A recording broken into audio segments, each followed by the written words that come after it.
Yes.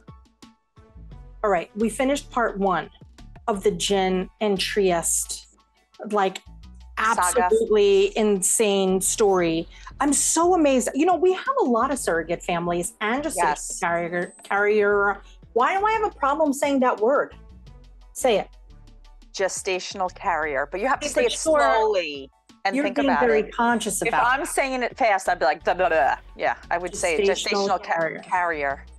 Yes, you have to say it in your customer service voice. Hi, everybody. I'm Natalie Diaz, and today we're going to talk about gestational carriers. Look, I did it. You did it. You can do it. You can do anything. So what did you think of part 1? Fascinating. Isn't that crazy? Yeah. I love it. And I love them together. And I'm so happy that they have each other. And I can't believe that all these years, they've never lost touch. And I never really thought of the relationship that a gestational carrier would have with the babies that she carried. Yeah, it's unbelievable. Yeah, I know. Part of me thinks that they would stop talking or something, but yeah, or maybe it would be hard, or it would be uncomfortable. Yes, that's what I mean. I don't know. If you had a gestational carrier, well, I can't let anybody go out of my life. It's a problem. I would be forever grateful. I would never want to probably let go of the person, but then you get this weird like feeling, I guess, that they did something maybe you couldn't do, or I still feel like that. Like, honestly, like people I know that get pregnant, there's honestly still a little piece of me that's like, they just conceived spontaneously. That's nice. Like, that's it. Jerks. That's great. That's good of them. I'm not mad. I'm not, but there's a piece of me that's like thoughtful of it. Like I think about it. So yeah, we got to get to part 2 of this today because their relationship it's just something that, I mean, honestly, I think that they should both write a book like about being a family that is in need of a gestational carrier and how it goes about, because they are the poster people for this whole experience. All right. Are you ready for part 2? I'm ready. All right, here we go. And we're back. It's probably been a week for you guys, but it's been, I don't know, 7 seconds, maybe 2 seconds since we were talking last. So last week we were talking with Jen and Triest, who are an absolutely fascinating friendship of dedication, love, encouragement, courage. I could go on and on. But basically, to catch you up on everything, Triest is a surrogate, Jen is the mama bear. It's been a minute. Go listen to that episode. You'll see what we're talking about. But it's transfer day. Bum, bum, bum. They transfer 2 little embryos after having some not so great success. And here we are, the bravery of Triest, who's just like, let's do it. Let's freaking roll these dice. Let's get this going. Your fluffy, beautiful cotton candy uterus embraces those 2 little embryos. And now you go for that first ultrasound and you find out that there's 2 heartbeats. Were you guys together when this was happening? Not for that one. No, I was at my job up in the break room. I had my mom and my husband come, and we Zoomed and FaceTimed. We did everything almost daily. Like, we talked every single day. And oh my gosh, I will never forget when they were doing the ultrasound. They're like, okay, here's one sac. And then they just moved over, and here's another. I'm not kidding you. I worked at a cancer center. We screamed so loud. My boss came out and was like, listen, you guys need to be quiet, and I was like, I'm so sorry, I'm having twins. Never. Like, I was just beyond, like, I was like, oh my gosh, it was just the most insane. I get nervous laughter so bad. I started giggling and just laughing and then crying. Like, it was just crazy. It was unreal. Like, it was the most amazing feeling. Like, I couldn't even believe it. Oh, so when did you finally get to be reunited together and go for that first ultrasound together? So we would fly back pretty regularly. Like, I would go to Utah as much as I could. I wasn't like, I came out a couple times, and then I wanted to, like, everything, in this process is so sciencey, manipulated, the whole thing, that I wanted something regular like a pregnancy, and I didn't want to find out what we're having. I didn't get my embryos tested, nothing like. I didn't want to. I wanted to wait and find out at a 20-week ultrasound.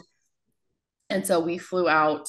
It was like in May, I believe, or maybe April when we found out, and I flew out there so we could do the gender reveal.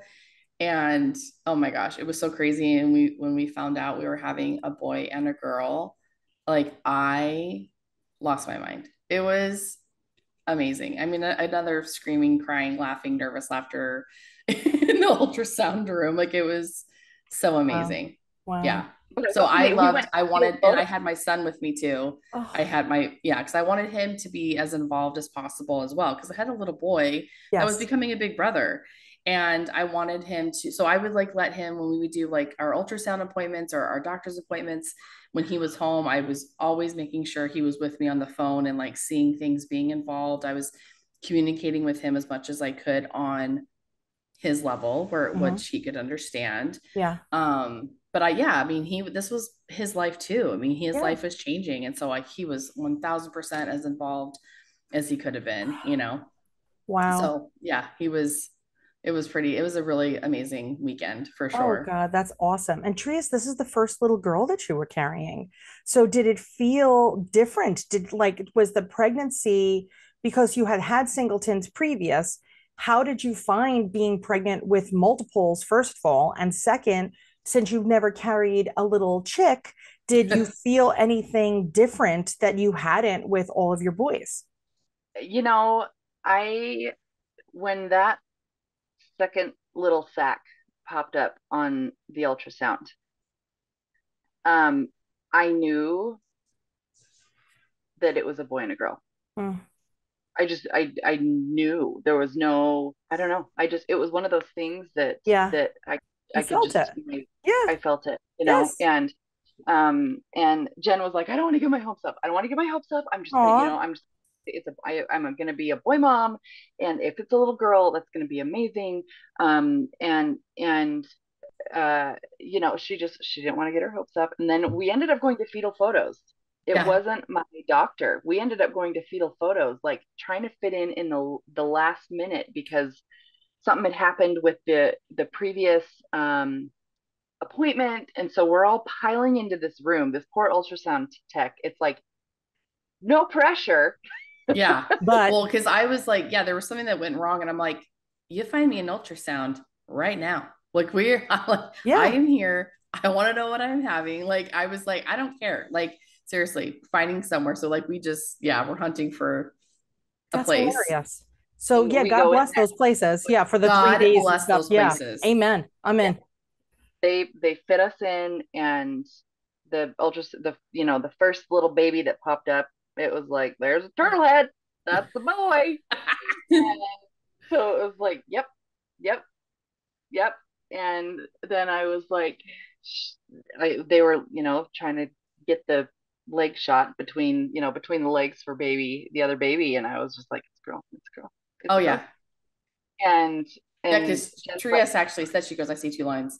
And I was hot dog and hamburger. No, that's what I say. You got to look for the hot dogs or the hamburgers. And I was like, no, you don't. I was like, no, you don't. And then she said, I mean, I literally jumped up and screamed like a freak. Like I was beyond. Like I could not. It was crazy. Oh lots of tears, lots of just like, oh my gosh, yeah. And just seeing that proof. And we were like, it's a girl. And the girl who was working there, she's like, I can't say 100%, but I was like, no, I am well versed in the turtle head, and I know that is a girl. Like that is a little girl. And and then I just got the sickest I'd ever been with I don't have, people are like, wow, you must have great pregnancies. And I was like, no. Like I am sick from about 7 weeks until 22 weeks. And it's not just like, oh, I have heartburn, or oh, I have a sour stomach. I am like, I have my head in the toilet. It's just like awful. Yeah. And so I was the most sick I had ever been.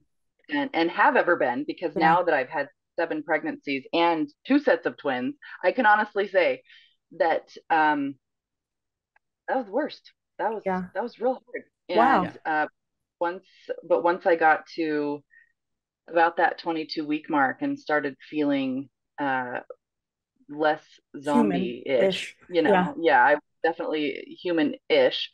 I started to really be able to, I mean, I enjoyed, even through all the crap, and it may sound super cliche, but I enjoyed every moment of it, because I felt like I was just like, this has been in the making for, I was 32 at this point. Mm-hmm. This has been in the making now for like 17 years. And I also knew going into, I'm a God girl. I'm not always looking for signs, but I'll take them when they're Yeah. there. And when they handed me, when our liaison at the, like our caseworker kind of at the fertility center, when she handed me my calendar for, because gestational carriers have to go through a gamut of It's uh, unreal. injections and like medications. They make sure they have everything, like they can predict every aspect of my cycle. Okay. They know exactly what's going on. This thought just popped up too. A lot of people ask me, so why do people say gestational carrier? What's the difference between a surrogate and a gestational carrier? And this is very important, Tell me. because a surrogate, if I was to be a surrogate, I Okay. would be using my egg Okay. and someone else's sperm, Okay. which I don't think is legal in the state of Utah, actually. As a gestational carrier, Okay. it was like IVF, Huh. their bun, my oven I am such a kind of thing. moron. I was not It's aware of this, and now I feel Yeah, like a it's doofball. literally, and that was a hard thing for me, like, because, and it's not like it's people's fault. They don't know, Yes. because it's really not talked about or explained, a lot. They hear surrogate, and they just think, it's not like you're a child. Yes. And there's cases where that is the case, like for our dads, out there like that, and that's okay. But in my case, I was just like, no, this is actually, like, I made this baby. I truly Yes. just need the carrier. I need a vessel. Like, Yes. Yes. Yes. Yes. so Yes. I Yes. just think it's these important conversations to have, to Dude, let people know that, like, I'm you texting know, people right now. We're yeah, getting this done. I never even thought about that, and that's also horribly inconsiderate of me. And I know that technically everybody's going to give me a pass because I didn't know, but no, like it's my job kind of in this world to school people on things that we don't know, and lesson learned, yeah, digested, and now I will be spreading the good word of the yeah, differences. But yeah, I guess I never thought about it. I always just assumed it was a generic term for somebody that yes, was carrying somebody else's, like the Kleenex, let's say, of carrying a baby. But yeah, so a surrogacy would be if it is their egg and just doing like an IUI, let's say, and correct. not an official, or it could be IVF, but it could be the mama bear's egg, or it could be a purchased egg or sperm. 100%. So Okay. there's also people that adopt embryos and still Yes. can't carry and have to find a carrier. Got So I it. mean, there's so many ways to create a family, which is, I mean, I just feel like I want to talk about this more so people know that too, because there's so many ways that you can create your family. And then there's it, but it Yeah. also, like, for respect for, like, us, it's like, I worked so hard to make these babies. This wasn't Yes. just like, and so, because people would ask me, like, oh, do they look like, her? And I'm like, no, these are my kids, like, and Yes. but then it's like, you can't get frustrated with, I mean, sometimes I'd be like, no, but then it's like, I'm like, they truly don't know, and it's like not Yes. their fault. They So it's really like, that don't. is my job to, like, explain to Yes. them and educate people, because it's like they need to know that. It's like, no, it's like, these are 100% biologically my kids. Yeah. I'm just grateful to that I found a very safe Wow. home vessel for them I to get can't believe here, this. you know? Look, 14 years of doing this, and today is the day. I am today years old, as they say. Yeah. So, holy crapola. Yeah. So I it is, so the apologize gestational to everybody carrier I've ever worked term, with. Yeah, I get it now. I really see the difference. And I guess with my so my Papa Bears too, that was technically a gestational carrier, no? Or would that have been a surrogate because they would have had to purchase the eggs, even though there wasn't a mama bear involved. Look, now we're playing 7 degrees of right? embryos, and what the heck is this, right? So, I mean, depending, they could purchase, I mean, it could be their sperm, they could purchase an Yeah. egg. You know, it's you how there's a couple different ways to make the embryo. I Mm. also think it depends on the laws of the state, and Yes. Yes. because they differ state to Yeah. state, For and gestational carriers versus surrogacy, because I know, Correct. like right now, I believe, if I'm right, and I wish that it wasn't, there's 3 states still that it's illegal to be a gestational carrier. Correct. But I don't actually know surrogacy because I feel like my state here in New York, we're not fans of surrogacy. Like it's a little red tapey. It's red tape. Arizona's red tape too. So I actually, in the process, even though these were my embryos, they were my children. Yeah. Arizona, because I still lived here in this state, even though I was going through Utah, I still had to go through an adoption process. I had to have people come Wow. into my home, Hmm. make sure that my home was safe. It Wow. was it was crazy. And I'm like, if I was pregnant, that would never have even been Nope. Isn't that an insane? issue. It It's really insane. is. Yeah. It's I very feel you. backwards. And then it's like I start to get like, I'm gonna change the world. Like I just get Yes. so No, upset I because hear I'm just like, you. that is absolutely insane. But like, yeah, I mean, the hoops that I even had to go through here, like the legal and like, and that's another thing too. If I were to have had a carrier here in Arizona, if I would to have risked it at all, and if she would have an ounce of changing her mind, she could have left. I Hmm. would legit have no rights and she could sail away with my baby Yep. and that's it. Even though they're 100% biologically yours, because 100%. she's the one who pushed them Yes, they are out or had them considered taken out. the biological mother here if she were to deliver here, no matter what. And then so if even if I did, she didn't change her mind, still had the baby, Yeah. I would have to go and then adopt my own child here. Go through the Yeah. whole process of adopting my own baby. So Yeah. laws are very tricky and very so you It's just that's true. why the research, the very first thing that I do tell people to do, if because I do get a lot of inquiries about this as well, like because we did decide to share our story and we were very open about that. So I do get people that ask me questions too. And that is honestly one of the very first things that I tell people to do is to please check your state and check the laws where you're at. What are your rights? Just very much look into that Yeah. because that's when things can get very scary. So Utah was the safest, most beautiful Wow. thing for That's me. unbelievable. So we're all going to Utah. My chair is squeaky. I apologize. Um, I know most of our families here go to Pennsylvania or Maine. Those are Mm-hmm. the 2 states for big ones. And then we Jersey's really also, big too and is very safe as well. So is Oregon. it's unbelievable. I never thought about it. We also have quite a few families that go to India. Oh yeah. And so Yes. that is a bit more cost effective, but certainly not the touchy feely, much more of a transactional because you can't just fly there every 10 seconds. But it almost Yes. seems to be like a little pseudo industry in India, Yes. it seems. So unbelievable. This is a whole topic unto itself. Ladies, Yeah, this is a you have whole seven, nother eight topic hours, right? too. So I'm looking at my fake watch. We have all day, right? I know Yeah. Triest is like, I was exhausted when we started, and now you're losing me. I have No, I but have this is to these I are the just want to say conversations that I'm happy to start having though. I'm like, this is so important.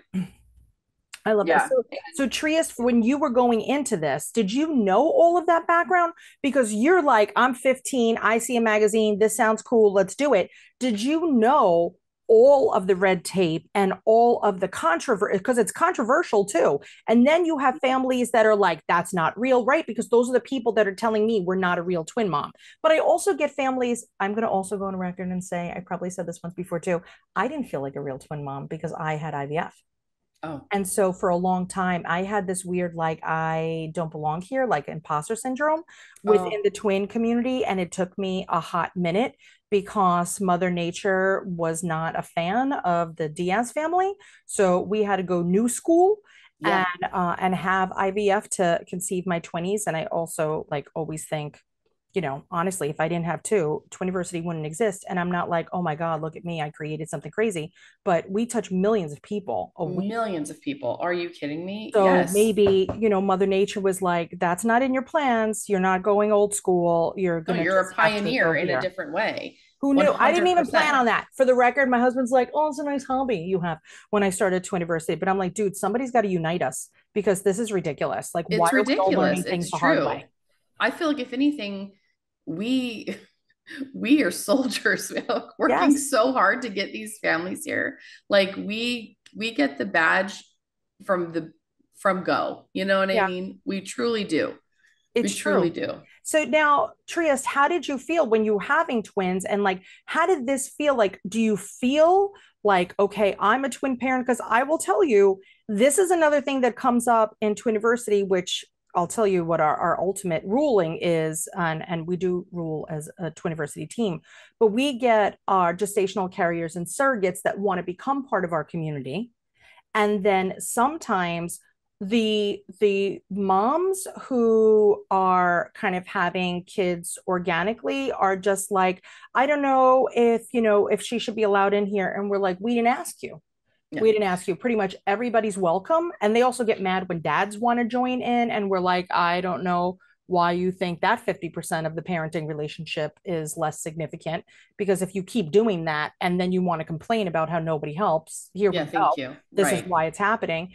So Yes. we are very, very ultra inclusive to make sure that whoever wants information from us is fed whatever they need, however they want to get it. So, Trias, when you were pregnant with your 20s, did you go look and see and say, okay, let me look on Jen's behalf? Okay, I'm feeling these things. Like, did you do homework like a typical person expecting twins would, be it on morning sickness and round ligament pain and all the wonderful joys that come with carrying multiples? Yes, yes. I was very, I had the apps and okay, I would change it for multiples so that I could see, okay, at 19 weeks, how Mhm. big are the twins right now compared to what a singleton would be at this point? And what are the because I wanted to know what was different about it. Yeah. After having had four of my own singletons at this point, and then going, this was a whole new experience. Yeah. Um and so I wanted it to I have so many women when they find out that I've carried that I've been a carrier twice. They look at me and they go, "Oh, I could never do that." And I know that there is this immediate judgment of you gave up one of your babies or two of your babies, or in my case, four of your babies. And that's why I am usually quick to say I had nothing to do with them biologically. Mhm. It was their embryo. It was basically like IVF, just Yeah. with their embryos and my uterus. That's It. that's all it was. And then the next question 98% of the time is, well, wasn't that so hard to give them up? And I reiterate, no, because they're not mine. Yeah. I have nothing to do biologically with these babies. And I remember our doctor at the fertility center, he said there's a difference between there is a line down the middle of women who can carry Mhm. baby or babies for other people, versus women who cannot. And it's that ability to compartmentalize the pregnancy. So just knowing that these are not my babies. Yeah. I would rub my belly, I would talk to them, I would sing to them. We would always, I was very, obviously very involved. Like It sounds, nurturing, Of course. like as a, yeah, like, Yeah. it sounds really dumb to say that I was involved, but it wasn't like I was going to be like, nope, I can't touch my stomach. I can't, yeah, because it no. was just like, no, these babies are being nurtured and growing inside of me. And it is my opportunity and my responsibility right now to make them feel like this is what's just, And they this have is like just a what happy happened. home to grow in. Like, and Yeah. as an intended parent, that's what you want. Yep. I mean, you know what I mean? And I would call every day. I would talk to her belly. We would have conversations. So like they would hear my voice. I would get out there as much as I could. I would try to help her, like if she was, not feeling good, or just send little care packages, or just those things just to make, Yeah. like what she was going through too was like not Connection. unseen. Like I know, so it's like that's the kind of relationship I wanted in this journey. Yeah. And some people can't even handle that or process that either. Truth. Like, Truth. and that is something that, as on my side, it is hard to like, Yeah. I'm in Arizona going to work, and I have a woman in Utah Yes. And your babies literally are in pregnant with Utah. my kids. Yes. Like, and sometimes I would be driving and it would just like knock me in the head, like, this is wild shit. You know what I mean? Like, Yeah. seriously, I would be like, it's just so wild. But also, how unbelievably incredible that Truth. this is even Oh, possible. it really, really is. Yeah.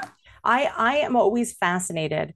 And I keep referring to my dads because those are the people that I interestingly have so much contact with and maintain relationships with my dad families way longer than I do with my mom and dad families. And I know that they're so grateful and they're so Yeah. appreciative, and they are just it's just such a wonderful experience to watch how the surrogates basically, or the gestational carriers, are able to be like, yep, I'm just watching your babies. I'm Yeah. just a nanny. And this is just where they're in my house and I'm taking care of them full time. Yeah. But like, Triest, how did they decide that you were psychologically capable of not running away with the babies after? Okay. So there's a whole other part of the process besides just all of the medications, the injections, Mm-hmm. going through, and we had our we had an attorney that was separate from Jen and Brett's attorney. Mm-hmm. They worked together, but my attorney works a lot with the carrier side of it, whereas Jen's attorney worked with the intended parent side of it. Yeah. And so besides all of that, all the legal stuff, we also have a psych eval. Yeah. Both of us had And to. I yes, would imagine. Yeah. I don't like, I really feel like it should be a standard parenting procedure, Hello. just saying, but Exactly. we can't make those decisions. But yeah, right. so Yeah. because I would like, as far as the Utah center goes, I would be like, okay, we really need to vet these people like super duper oompa loompa a lot, because you could just get up and go. And if you went to a state that doesn't acknowledge it, you're donezo, right? Then Jen's like, good luck, Knuckles, you're out of the picture. So how long was that psychological testing process? And was it ongoing? Like, did you have ongoing therapy throughout the gestational process for both of you, so that both of you were always realistic about your expectations? Or did they just assume that you were going to just do that on your own? Well, there was a for Jen and I, there was a lot of preliminary, like, how do you feel about this? We have to talk about everything from will I be nursing the baby after the baby is born, or babies, or are you going to do formula? What if we implant two embryos and they both split and we Mm-hmm. have four? How do you feel about selective reduction? I mean, we have to be on the Yeah. same page no matter what. Yeah. And we were on Oh, that's Everything. basically everything. It was just because if you're not, it's going to really throw a kink into things, yeah. and so after And those we are hard had, conversations to have. yeah, Absolutely. They're hard Like yeah, conversations to have without a gestational carrier, right? With your partner 100% that you've known for ever. hopefully more Yeah. than a few nights. So it's always difficult. And was it literally that you sat down and was like, today's the day we're having a hard conversation? Or did all these topics just come up in time? I feel like in the very beginning, like when because I was like so ready and she was too. We had to be a little bit fast track. Mm-hmm. We kind of had to have these conversations, but our friendship really developed and became, it was so natural in the very beginning that like, yes, there were hard conversations, but I felt like it happened just organically, and we just started talking, and we just kind of both had things that we wanted to talk about, and Yeah. we just kind of broke it down, and we just had conversations, and there was some tears, there was like, there was a lot of things that we had to talk about, but we Yeah. got through it, I think, pretty gracefully, and you know and just, yeah, knocked all those topics out of the way. What about, did you guys have any deal breakers, right? So for our Twiniversity families out there, if you've ever taken a class, like I always say, my word isn't law, right? But I will tell you there's some deal breakers. Like, right, for me, it's like you got to take a CPR class while you're expecting. Like there's very things that could be catastrophic. Like you need a will, and you got to get some life insurance. So we have like pretty standard deal breakers. When you both went into this relationship, like Triest and Jen, like, did you say, okay, these are going to be my deal breakers? And Jen, even before you started talking to Robin, did you have a list of deal breakers? And Triest, like before you got thrown into the mix as a surprise gestational carrier, did you say, like, this is what my vision is? I'm not bending on these things. Like, Jen, what were your non-bendables? I had to be in the delivery room no matter what, and I really wanted my husband there too. Um, and when I say this, it's not like it's nothing against her. I just, when the babies were born, I wanted to be the first ones to hold the baby. I wanted Mm-hmm. to immediately start that bond and start imprinting on each other, just because these were my kids, and I wanted to have that moment with my babies Mm-hmm. and be like, we're finally connected, we're finally together, and I wanted a couple days with just us bonding. Okay. Though honestly, that was really much it. Like everything else, I wanted it to be together. I really wanted us to bring these babies to life together. Yeah. Um, those are just the most important. And I didn't want, and I was very comfortable just bottle feeding. I didn't breastfeeding. I didn't want that. And I didn't even like breast milk. And there's some people that are into that. They want that. I respect that. That was just for me. Yeah. I bottle fed my son. I wanted my husband to be involved. I wanted him to be able to help feed the babies. Um, and honestly, Side note, that was it. there's no need for an explanation on why you Yeah. wanted a bottle feed. Okay. That's the I know. you're on the wrong podcast. Okay. We don't ever need reasons. Fed is best. Fed is best. Yeah, yeah, whatever. that's We really don't exactly care. that is best. Yeah, truth. But that was honestly for me, that those are my only deal breakers going into it. Yeah. And Trius, did you have deal breakers of what you envisioned this experience to be like? And like, first of all, I feel like one of your deal breakers may be like you wanted people to be involved and you didn't want that transactional relationship. So, because clearly you laid that line in the sand with the other family. What were some other things that you were like, hey Jen, listen, this is, my ideas? Um, really, I I struggled with the idea of selective reduction. What if that embryo split? Yeah. And even though it wouldn't have been my decision, if there were 4 sacs in there and they were like, no, we're not doing any more than 2, even though it wouldn't have been my choice as to which ones, were staying, that was just one thing where I was like, I can't do that.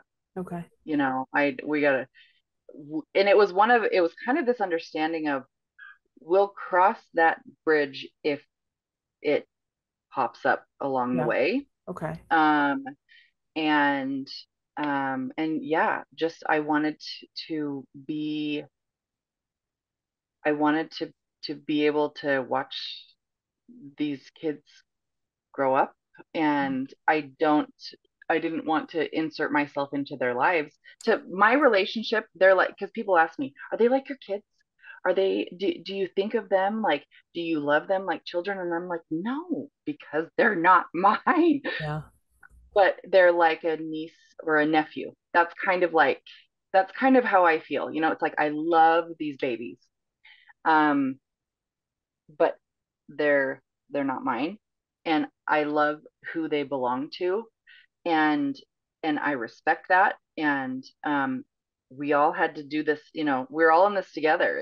This is our village. And so it was always just my hope that I could be not even a branch on the family tree, but you know how, like, if you look at a quaking aspen and they have those eyeballs, the little knots that are like eyeballs. I was like, if your family tree is a quaking aspen, can I just be one of those little eyeballs that just get hang out? And I wanted that too. Like, it was important to me because I am so proud of our journey. Oh my gosh. I am so proud of our journey and respect it so much. And I want my kids to be proud of it too, and how hard we worked to get them here and how much we wanted them, and I want them to be proud of how they came into this world. And she is a huge part of that. And I want them to know her. I want them to, like, I don't want them to think it's like weird, or I just want to be like, that's how, just like, that's like their birth story. That's their birth story, period, And so it was very crucial and very important to me that we had a relationship, that we stayed connected, and it's like, it's just one of those things where we don't talk every day, but we always, like, we send texts, we send pictures, we send updates, we like, and it's like it's like we're connected forever. Our like, our mother, like, hearts bonded so amazing when, especially in that delivery room. It was something that is so sacred, and it was so beautiful that she's going to be a part of my life forever, and my kids' lives, So we had a beautiful, beautiful experience. And that was I guess that was a deal breaker for me too, is that I want to be connected to my person, for sure. I want to hold you. I love you so much. It's so, and look, we actually have a picture. We have a picture of me, because I was able to deliver them vaginally. And hello, can you believe? It was insane. It was amazing. And and I was actually so I had my husband, who with one hand he was holding my hand as I'm pushing, and he's recording on his phone with the other hand. And he got the most amazing, like, birth video that was it didn't have the soundtrack. It doesn't have the, the slow motion. It was just real raw, baby. And so Bo came first, and he McKenna, by the way, that spice little nugget who made you feel sick the entire time. She was baby A the entire time. entire time. until last minute. And this chick decides to spin around God bless her. and become baby B. Wow. And let her brother come out first, is, and I always tell everybody, I'm like, she did that. It's the only thing that he's ever going to do first in this twinship. She's like, I'll let you have it. Okay. He got to come out first, and that was it. Sis, can you just do me a solid and just let me have this one, because you're gonna it's also the hard work. So she was like, do me a favor, could you go open that door for me? Literally. That's literally what it says. Could not explain their relationship to a friggin' T to this day. I'm telling you. That's too sweet. Well, and when they said that she was breech, it was like, oh, not good. And the doctor, he was like, look, she's either gonna stay breech, and I'm going to try to basically reach in and pull her out feet first, or she's gonna go, hey, I've got a lot of room, so I'm gonna flip around and go, I'm gonna turn. Yep. Or we're gonna do a C-section, and you're gonna have one baby vaginally, and then you're gonna have one baby via C-section. And my blood pressure was through the friggin' roof. That's a conversation that we all have to have. It's very unlikely, but we have a few podcasts with that. We call it the double whammy. Yeah. So we have those. It happens. What are you gonna do? But that's so great that it wasn't necessary. Yeah, it was the longest 11 minutes of my life. That's unbelievable. They were 11 minutes. Triest, doing it. Yeah, you had to be a surrogate. You should still be now, having just twins, if that's how that goes. That's so unbelievable. So when Bo came out, was Bo immediately handed to you, Jen, or was there like a moment where Bo was on the NIC side? team, to the NIC team, because they were both, we got to 34.5, which was amazing, absolutely incredible. Yeah. But they were, just little itty bitties, little 5-pounders. And so, they had a whole team there. That OR room was just packed. I mean, and I was so lucky. They let myself, my husband, and my mom, we all got to be in the delivery room. So that was amazing.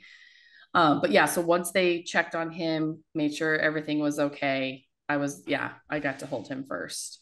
And then, and then I leaned in, of course. And cause she was like, can I see him? I'm like, oh my gosh, yes, of course, and so that whole thing. So yeah. And then I just lost it, just broke down, it was just, this is your finish line. Yes. You were waiting, you've been running the whole time, and you've been running your own life, and Triest is running her own, and she has them and carrying them. And now you just got across that banner, now they handed you your babies, and you're like, I missed you since, the minute that they I'm not kidding you guys. I felt complete the second I held that baby boy. Aww. I'm not kidding you. It was the most. Poor McKenna.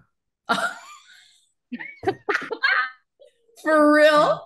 What a shame. When she gets older and listens to this podcast, that's okay. I know. You'll be over it, puppy. You'll be okay. Aunt Nat, we'll call Aunt Nat. I'm like, listen, you've been running the show ever since. You get all the attention. Let him have this. Yes. As a mom of a boy and a girl, I feel you. So there you go. So yeah. But I just felt, I was like, we did it. Here, it was just, it was a really amazing moment for sure. I knew that she deserved to be the first person to hold these babies, and I was very conscious of that. And I didn't want, but Bo comes out, and the doctor basically just goes whoop and puts him up on my belly, because he's got things to do. He's got things to do. Yeah, there's no table next to him. You're the closest table. Exactly. The doc's like, I don't care who holds this baby. Someone grab him. I know. So Bo comes out, and he immediately goes up on my stomach, as my doctor is doing all the things that he's got to do. And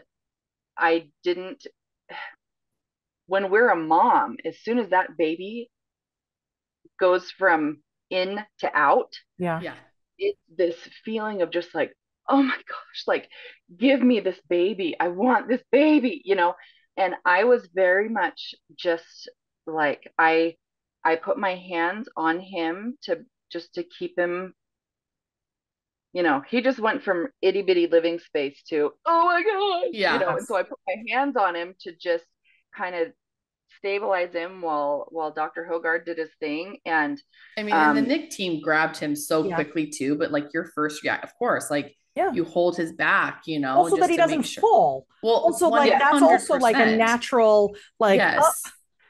Yeah. And I didn't want, but I didn't want to, you know, I didn't want to be the first one to give that motherly imprint like Jen Yeah. has been.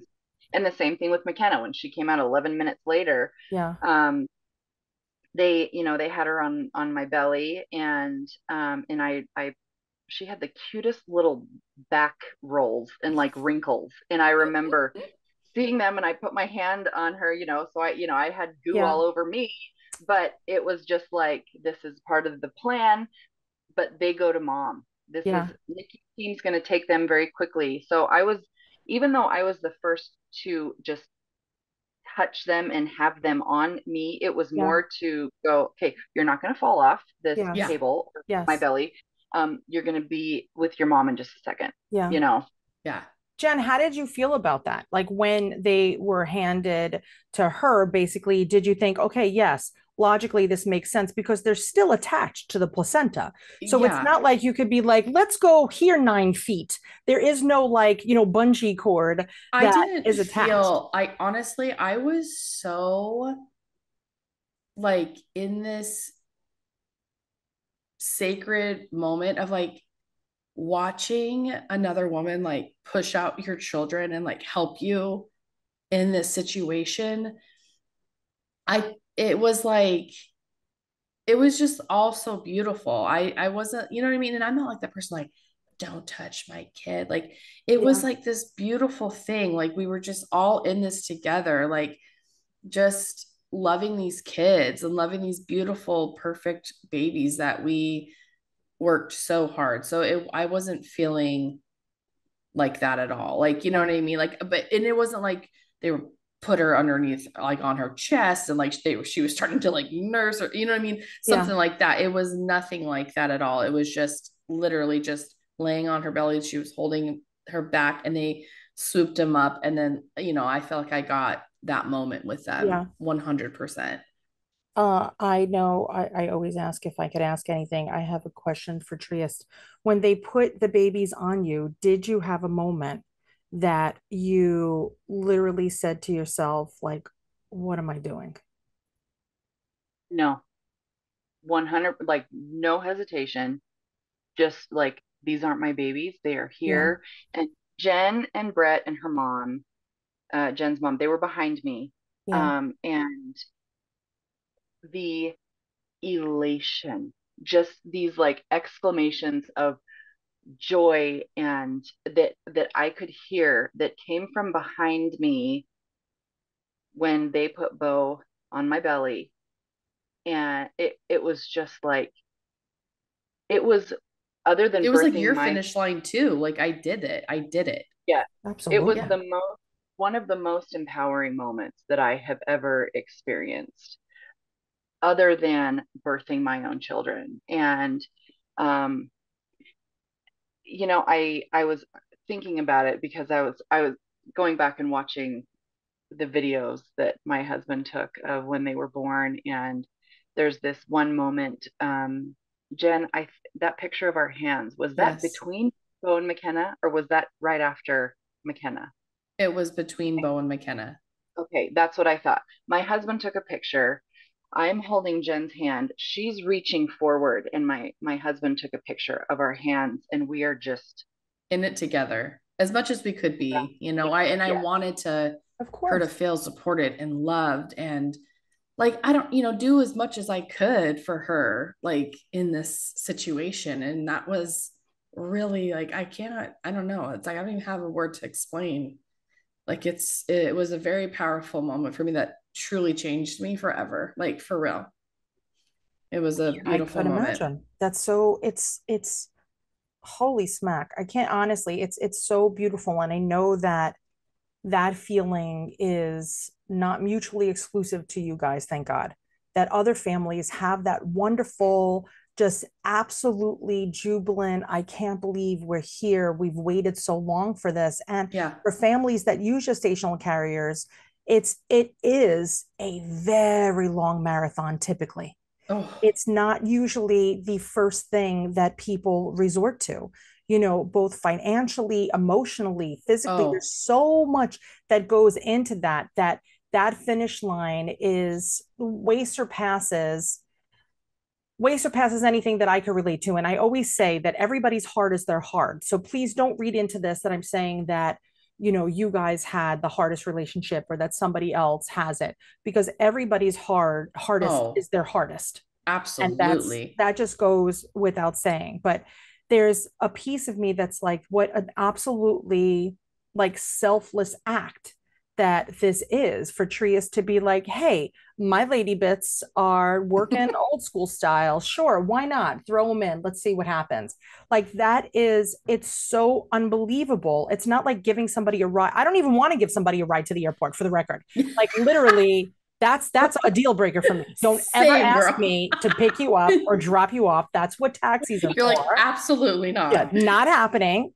So it's so beautiful and delicious. And there's this whole thing about just being empowered by being women who could share that experience Yes. and say, like, you guys are forever bonded. And we talk a lot about in class too about imprinting and that first moment. And I talk to my papa bears and I'm like, dudes, you guys need skin to skin contact. Like, I don't even Yes. know what anybody's talking about.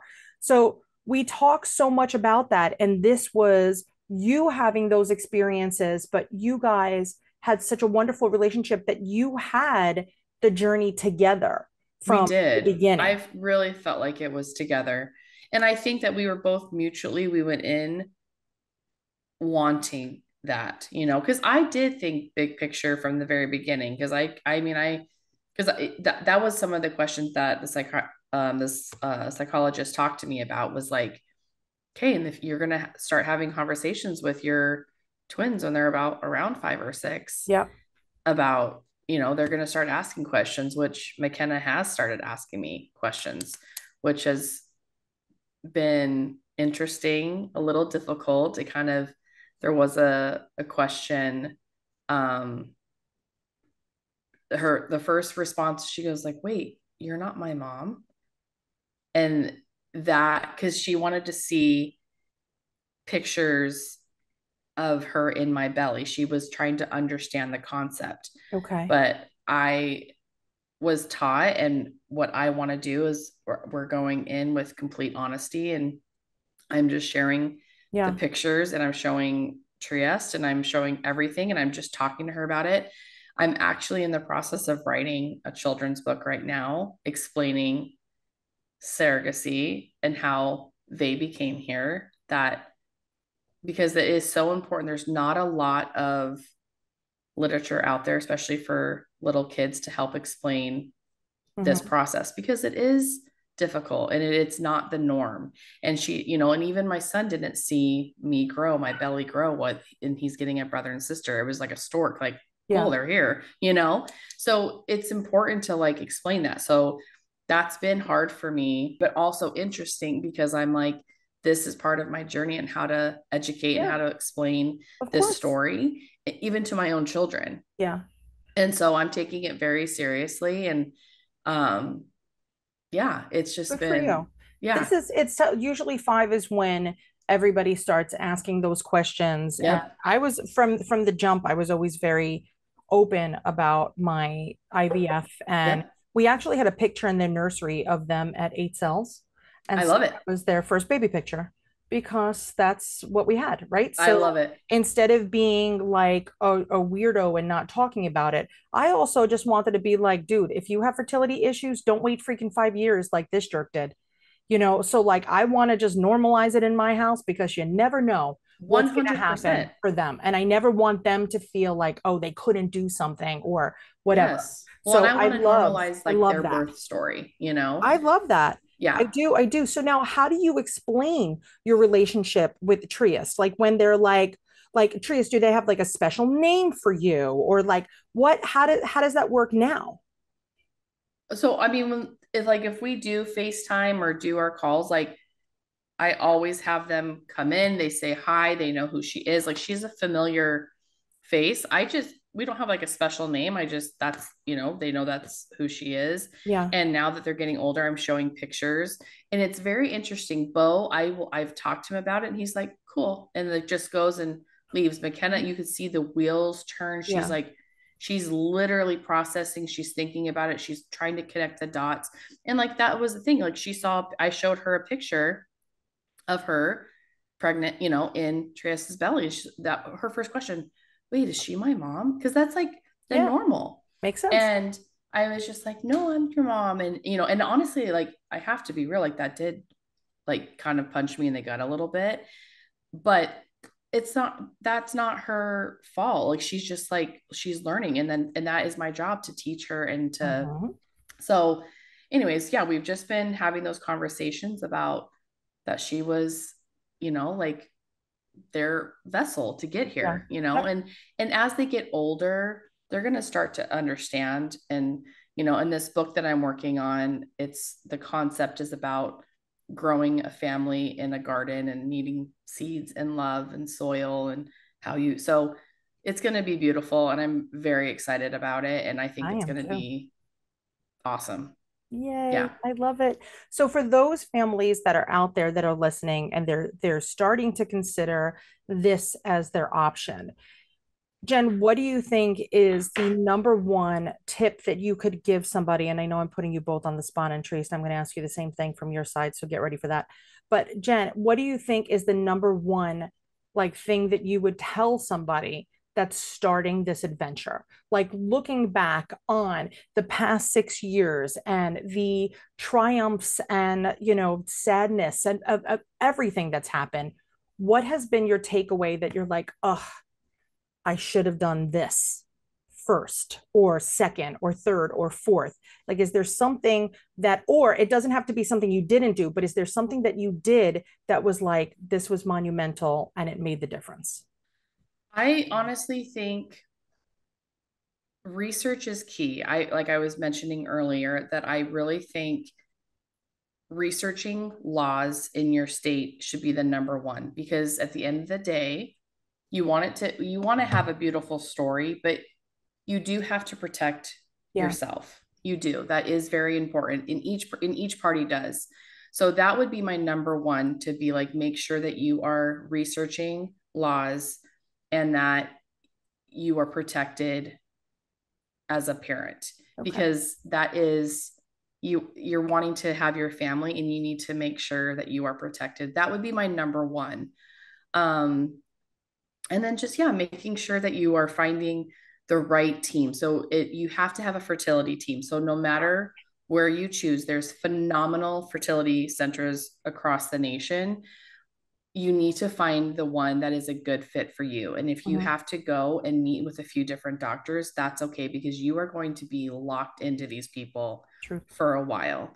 So I would definitely say, because the carriers will come in. Yes, that's obviously the most important thing, but you are good. These people that are working with you have your back, and you need to make sure that you feel protected. Yeah. So I would be researching laws, and I would find a fertility team that has your back 100%.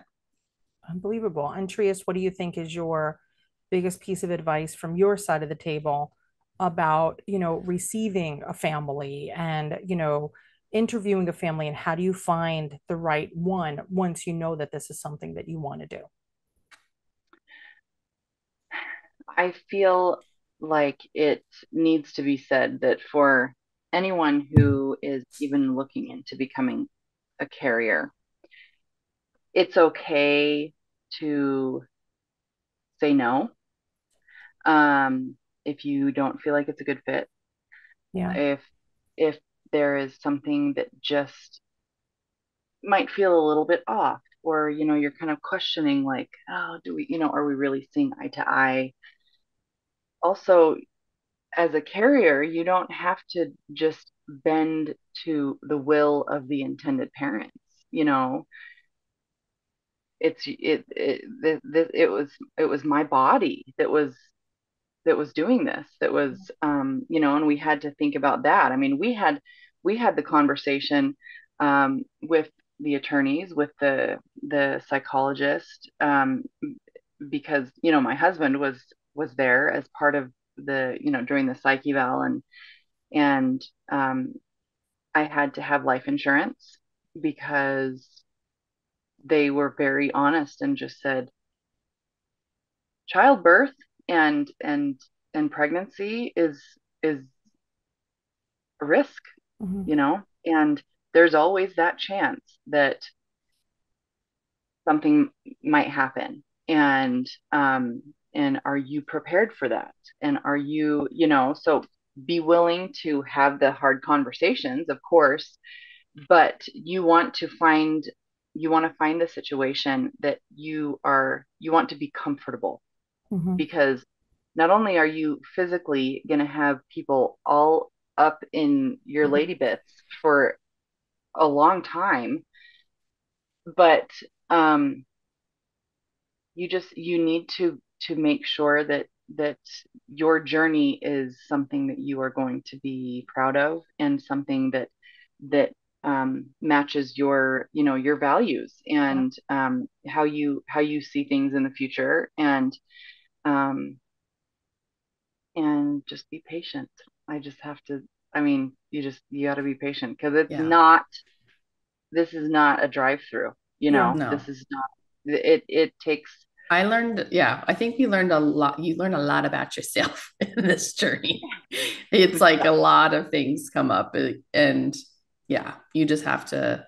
And I think that's what's so important too. When you find a carrier, you have to be able to, I mean, for me, like I needed to be able to go through this with somebody where I could even talk if I'm having like a hard day, where I'm just like, I'm having a hard day, like not being there and being able to like be honest with that. I think that's important too, that you need to be able to talk to somebody and Yeah. be, I mean, because it's, yeah, there is a lot of ups and downs. It's in a very emotional process. You And not guys. that everybody has to have the same relationship that Jen and Yes. I, you know, when after a month after those babies were born and Jen and Brett left with those babies, I that's when I first felt like That was watching like your her. hardest part. I like, I Yes, feel like my hardest part was when you were pregnant. That was my really hard situation. And then like, because we had a bond, we were connected. And when I left, I think that was your hard part, because like I was leaving with my family, you know? yeah, So yeah, it was like this emotional roller coaster for sure. yeah, yeah. And it wasn't that the babies were leaving, it was that Jen was leaving. Yeah. And Oh, I texted her and yeah. I said, I feel like Peter Pan without his shadow. And there's this like, we have just been through something that has changed both of our lives. And how are we supposed to just now go Yeah. back to, so are we supposed to just go live a normal Yeah. life after Yeah. something that has been life changing Yeah. for the both of us, and that has changed both of us, and but you know, that's part of it. It's Yeah. never just, it's not going to be a piece of cake. And you know, my second surrogacy journey was very different. And so for anybody that's doing it maybe for a second time, or thinking about doing it for a second time, I would say just also have no expectations Just of going clean. Yeah. Going what it's clean for sure. going with a clean slate, and just recognize that these are different, you know, Yeah. different embryos, different parents, different, possibly different doctors, or And you your know, body's so it's, different.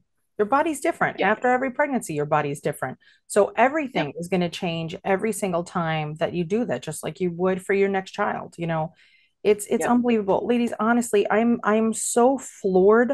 And if you have ever seen this podcast, I think we have like 180 episodes. We don't have any two parts episodes. Oh, I could, so for the record, this is my first. So I was a two-parter virgin up until this moment. But I honestly want to make it three parts, but we can't do it because that's everybody's gonna kill me and they're gonna be like, enough, not enough. but like I still like I want to know, like, did you feel like hollow after they left and how you went through that? And then I also We want can to stay ask, connected and like, we can have these dude, I have so conversations. many questions you can't Yes, even we're an open imagine, book. because I'm always fascinated by our community in general. I love people. That's it. I've never met a stranger in my whole life. It doesn't matter if you are a guest on here or somebody that is taking me to 14th Street driving a bus. If you're willing to talk to me, I'm going to ask you a lot of questions, and people usually answer. So it's a little, my kids don't understand that, but like, I'm like, just ask. Like, Yeah. they could just not answer. But if there's something that you want to know, or it's every single day is an opportunity for us to learn new things. And I think on this podcast, or maybe they're watching on YouTube or another social platform, it's another opportunity for us to see another branch of the twin tree or another knot, because we all make up this crazy, insane universe, right? And we all play a role in it. And there is no right, there is no wrong, there is no, natural, there's none of that. There's maybe the odds are, more typical versions, but this is us. Like, this literally is us. You are both a very important part of my world, because I could learn so much from you, and so could everybody else. I mean, forget it. Forget children's books. We could write novels about this, because there is so much to be said for this unbelievable supportive relationship. And I'm not like getting like old sappy, but there's not enough of this in this universe. And I will tell you that I feel that our little twin world is full of it a lot more than the rest of the world.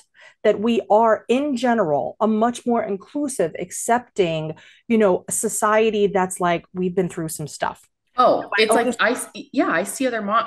Immediately, you're just like, yes, you're you just zoom in. That's zoom it. in. Listen, I literally have been saying, could we all just get this tattoo so that when we know, when we shake hands with people at an airport, we immediately know.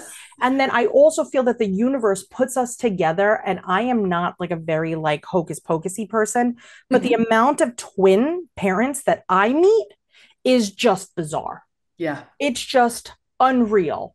And you don't even know. I could be talking to somebody for hours on an airplane, and then before we get off, they'll be like, "You have twins?" Like, I have twins. There's something that is connecting us. And Triest, there was something that was connecting you to Jen, and vice versa, that just made it happen. And I am a big believer that everything happens for a reason. I don't think that there are accidents. I think that whatever it is, bad or good, that's what's supposed to happen. And I always just try to breathe into that, because if we keep looking for the excuse or the reason why things happen, we don't have time for that. We need to move on to the next thing. And this was just meant to be. Triest, you were meant to meet Robin in a random grocery store. Jen, you were meant to message her randomly, stalk her on Insta. Like, this was that was our Instagram name, was meant to be babes. Oh, that was our hashtag, meant to be babes. Yeah. I can't handle it, guys. Oh, ladies, I am so appreciative to both of you for just your honesty. And I know that regardless of how you feel, you're still getting more questions from me. Because I now literally, I have to create something on surrogacy versus gestational carrier.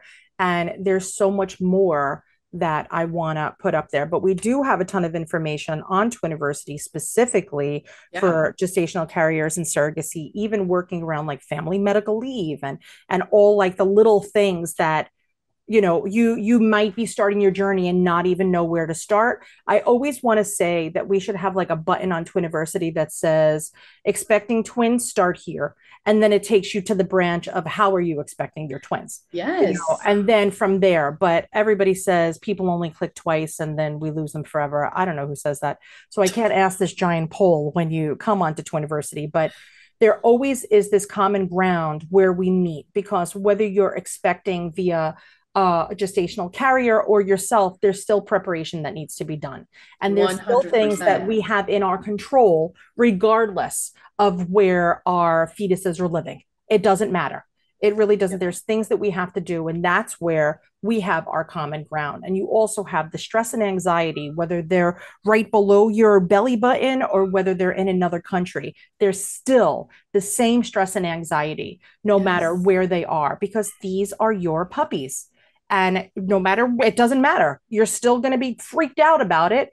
And we have families that are expecting, via gestational carriers that come to class and they're always like, I don't know if I should be here. I'm like, why shouldn't you be here? Yes, we got things to do. We got to learn how to do these things. There is no that was one of my main things that I constantly told myself to like not have that imposter syndrome. It was like, no, I am having twins. Like, these are my kids. Yes. Like, I am having, and so like preparing, and I did all the things. Like I had a huge shower. I'm like, like you're just like, no, like I'm having babies. Yep. I'm so proud of you ladies. And I thank you for being a part of our life.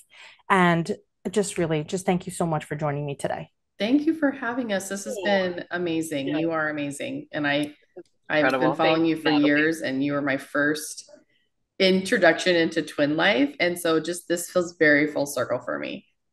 I love that. And Triest, now every time you carry twins, you'll be like, hey, I know Nat. Give her a buzz. Here's her phone number. Don't worry about it. I know. Yeah. I know people. Don't stress about it. I just expanded your Rolodex. And for those of you out there in the land of wherever the heck you are, we genuinely, like, if you haven't figured out by now that you're welcome in our house, and I'll say it again, Twiniversity is our house. It is not my house. I may pay the bills in this house, but ultimately come in, take your shoes off, get on the couch, grab a couch blanket, call the dog or the cat for some snuggles, and settle in, because we want you to make sure that you know that you're loved and that you're welcome and you are never alone. So if you need anything from us ever, whether it's to take a class and you're like, Nat, I'm broke as broke could be, I don't give a crap. We got scholarships for you. I don't want to hear excuses. We have everything. We even have a twin parenting pep talk where I'm available 3 days a week, and it's a sliding scale. You want to give me 50 cents? I don't care. I'll take 50 cents though. Don't get me wrong. And because that's the minimum that the company will allow me to charge, because there's a fee for hosting. So 50 cents is the lowest that you could go. Please don't try to go under, which, by the way, we do get emails saying, I'm trying to send you a quarter. Please, just 50 cents. Thank you. That's all that I kindly ask. And 51 cents is even nice.